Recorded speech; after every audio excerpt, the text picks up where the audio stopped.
பங்கினி உத்திர நாளின் சிறப்பை பார்ப்போம். தமிழ் கடவுள் முருகப்பெருமானுக்கு உகந்த நாள் இது. அந்த நாள் முருகப்பெருமானுக்கு விரத நாளாக கொண்டாடப்படுகிறது. தமிழ் மாதத்தில் 12ஆம் மாதமான பங்குனியும் நட்சத்திரத்தில் 12ஆம் நட்சத்திரமான உத்திரமும் ரெண்டும் இணைஞ்சு வர்ற நாள் தான் பங்குனி உத்திரம். முருகப்பெருமான் சூரபத்மனை தோற்கடித்த பிறகு இந்திரனின் வளர்ப்பு மகளான தெய்வ யானையை பங்குனி உத்திர நாளில் முருகப்பெருமான் திருமணம் செய்துக்கிட்டார். 6 படை வீடுகளில் ஒன்றான திருப்பரங்குன்றத்தில் நடந்தது.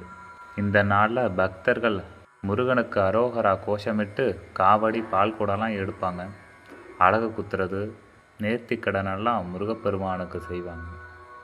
திருமண தடை உள்ளவர்கள் என்ன பண்ணுவாங்கன்னா 48 நாள், 21 நாள், 11 நாள்னு முன்னாடியே காப்பு கட்டி விரதம் இருப்பாங்க. விரதம் இருந்து முருகப்பெருமான் அருளால் சிறப்பாக திருமணம் நடைபெறும். ஆறுமுகனை வழிபட்டால் பிரார்த்தனைகள் நிறைவேறும். பங்குனி உத்திர நாளின் சிறப்புகளை இன்னும் அடுக்கிக்கிட்டே போகலாம். மதுரையில் மீனாட்சி அம்மனுக்கும் சுந்தரேஸ்வரருக்கும் திருமணம் அன்னைக்கு தான் நடைபெற்றது. சிவபெருமானின் தவத்தை கலைத்தான் மன்மதன். கோபமடைந்த சிவபெருமான் நெற்றிக்கண்ணால் மன்மதனை எரிச்சிட்டாரு.